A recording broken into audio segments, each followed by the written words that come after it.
I crumbled. Do you know what? I cried pretty much every day this camp. Been going through so much, and these guys have kept me stuck together, and I couldn't have done it without them. It's been tough. But right now, 125, perfect category for me. I don't have a tough cut at all, and I feel like I won't move anywhere until I've conquered this whole division.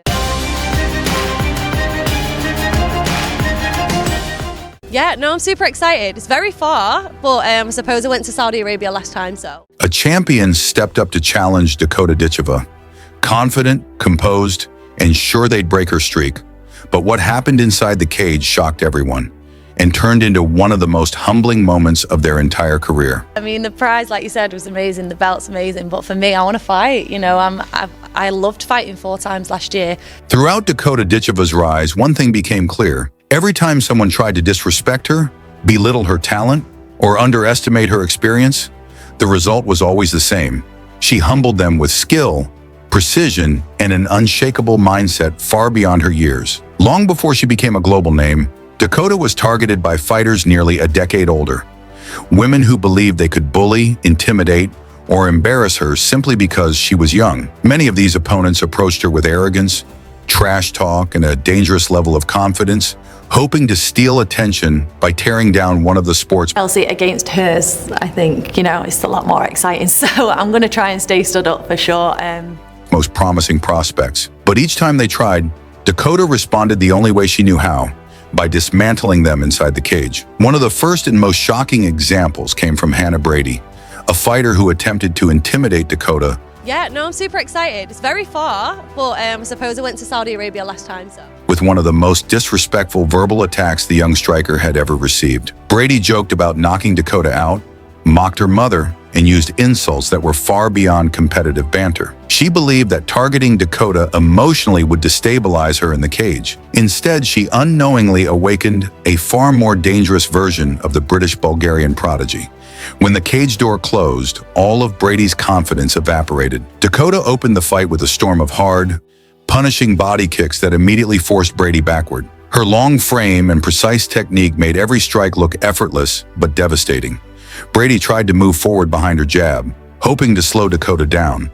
But Dakota countered with sharp, accurate shots that stunned her repeatedly. The difference in skill became obvious within the first minute. Dakota moved like a polished technician, light on her feet, switching angles, mixing kicks and punches with perfect rhythm, while Brady chased her with reckless aggression, swinging at air. Even the clinch, which Brady believed would be her safe zone, became a nightmare. Dakota locked her in place and delivered knees that thudded against her ribs like sledgehammers. Brady tried everything to stall Dakota's momentum, pushing her against the ropes, clinging to the clinch, trying to smother the action. But every time they separated, Dakota punished her with clean strikes. Brady's early trash talk had painted a picture of dominance, yet 1 minute into the fight, she already looked lost, confused, and overwhelmed. Dakota's accuracy was unbelievable. She landed punches with sniper-like precision and mixed kicks to the body, head, and legs, without giving Brady a single moment to breathe.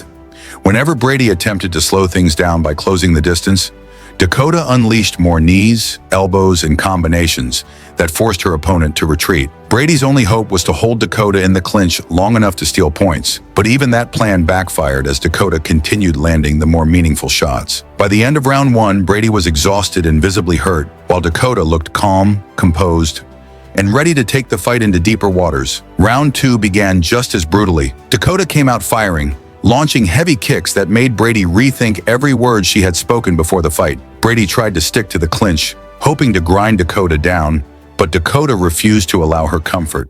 She pushed Brady off, moved back into striking range, and reset the pace in her favor. Even when Brady tried to adapt by throwing more measured punches, Dakota's reach, timing, and footwork were simply too much. Dakota repeatedly snapped Brady's head back with counters, forcing her to walk into danger every time she rushed in. Brady's pressure wasn't entirely wrong strategically, but she lacked the tools to make it effective. She pushed forward out of desperation, not confidence, and Dakota could read her intentions like a book.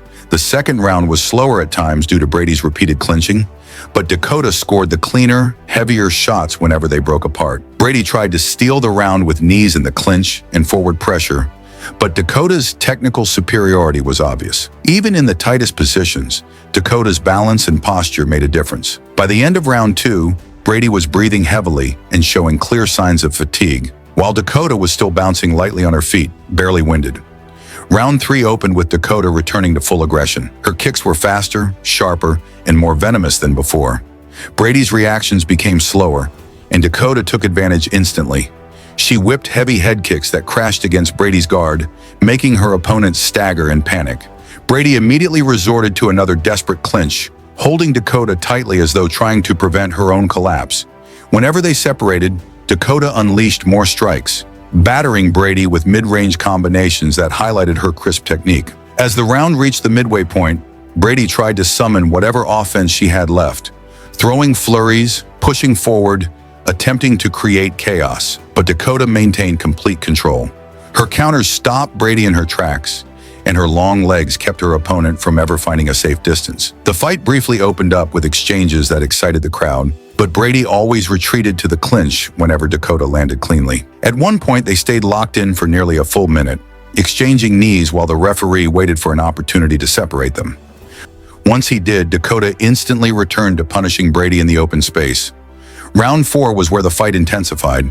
Brady came out with urgency, finally swinging aggressively to force Dakota into exchanges. She knew she needed a finish. Otherwise, Dakota was running away with the scorecards. Dakota stood her ground, firing back with vicious kicks that echoed across the arena. Both women traded strikes with real bad intentions, creating one of the most exciting rounds of the fight. But even in chaos, Dakota stayed composed, slipping punches, landing counters, and using her movement to frustrate Brady. Whenever Brady built forward momentum, Dakota shut her down with a brutal kick or a stiff counter. The crowd loved it, reacting loudly to every exchange. Brady did her best to keep the fight competitive, but Dakota always seemed one step ahead. She made Brady miss repeatedly and punished her mistakes instantly. Brady's strategy of pressing forward worked only for a moment before Dakota's timing flipped the momentum again. By the end of round 4, both fighters were exhausted, bruised, and marked up. But Dakota had landed the better shots, cleaner, heavier, and more consistent. Brady had heart, but Dakota had both heart and skill. Going into round 5, the stakes were clear. Dakota could coast her way to a win, but Brady needed a miracle knockout. The final round began with both fighters touching gloves, showing respect after nearly 20 minutes of grueling combat.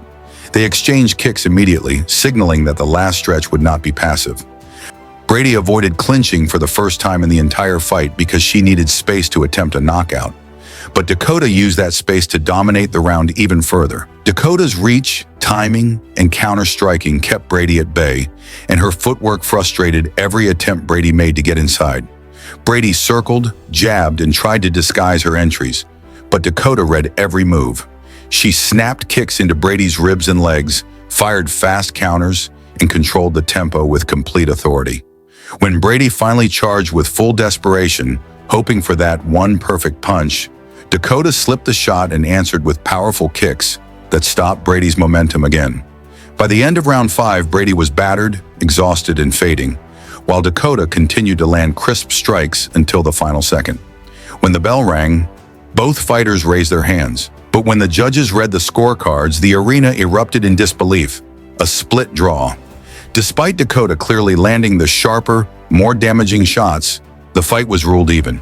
The decision shocked fans, but it didn't erase what truly happened inside the cage. Dakota had delivered a masterclass, shutting down a fighter who tried to bully, insult, and disrespect her before the fight. Brady walked in with arrogance, but walked out humbled. And this was only the beginning. After the controversial split draw against Hannah Brady, many fans believed Dakota Ditcheva had clearly done enough to win. But even that outcome did not slow her rise. Instead, it became one more chapter in her journey, where opponents attempted to elevate themselves by disrespecting her, only to be humbled by her talent and composure. Dakota learned early that fighters would try to intimidate her, embarrass her, or question her skills simply because she was young and far more skilled than they expected.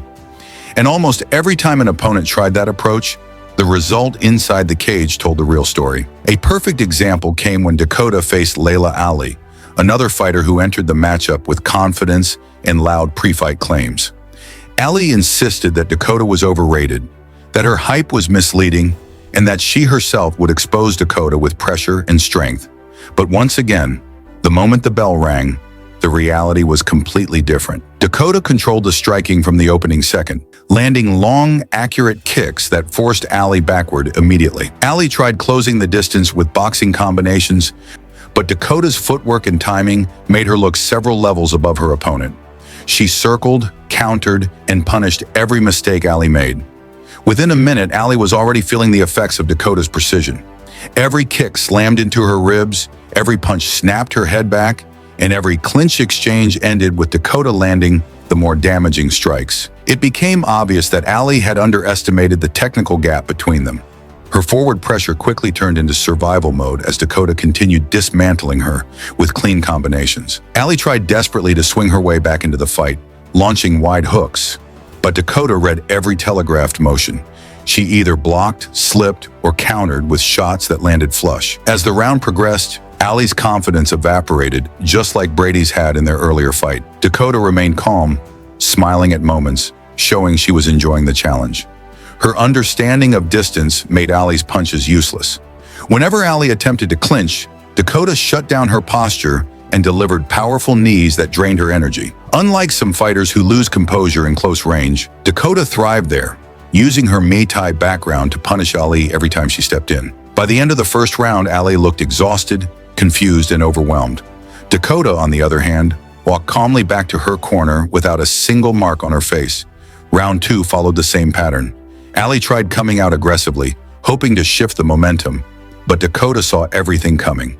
Her anticipation of Ali's attacks made her look almost untouchable. Every failed entry from Ali resulted in Dakota hitting her with clean counters, keeping the fight entirely under her control. Dakota mixed her strikes beautifully. Front kicks, body shots, step-in elbows, and perfectly chosen punches that landed with accuracy. Ali attempted to turn the fight into a clinch battle, but Dakota reversed her with ease and punished her with more knees. At one point, Dakota landed a sharp combination to the head, followed by a brutal kick that made Ali visibly stagger.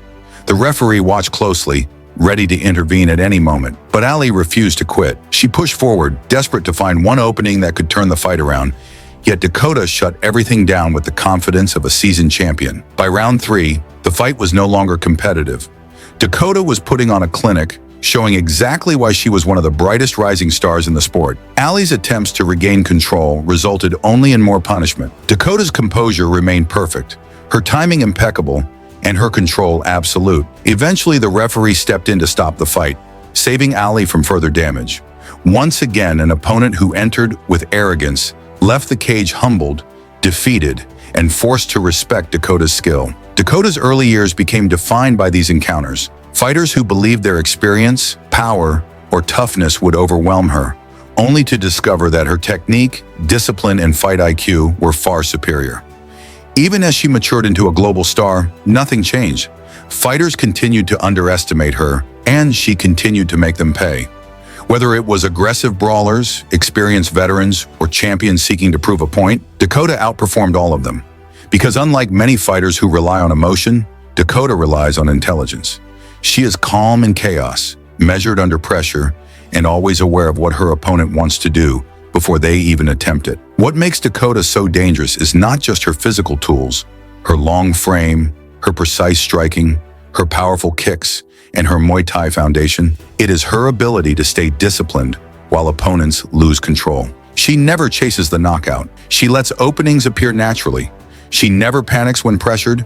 Instead, she welcomes aggression because it gives her more opportunities to counter. This level of maturity is what separates her from fighters who rely on brute force or reckless intensity. Dakota's growth, discipline, and consistency turned her into someone who not only wins, but wins convincingly. That is why the narrative of fighters trying to intimidate or disrespect Dakota is always so ironic. They believe their aggression will shake her, but in reality, it only fuels her. She sees disrespect not as a threat, but as an invitation, a chance to prove once again why she is the superior athlete. Every arrogant opponent who entered the cage learned the same lesson. Dakota Ditcheva is not someone you talk your way past. She is someone you must fight your way past, and almost no one succeeds. Today, Dakota stands as one of the most feared and respected women in the sport, not because she talks the loudest, but because she performs the best. She silences doubters with skill. She humbles challengers with precision, and she continues to grow, evolve, and dominate every level placed in front of her. Her journey is a reminder that real greatness does not need to scream. It simply shows up, shuts down the noise, and performs with excellence every time the cage door closes.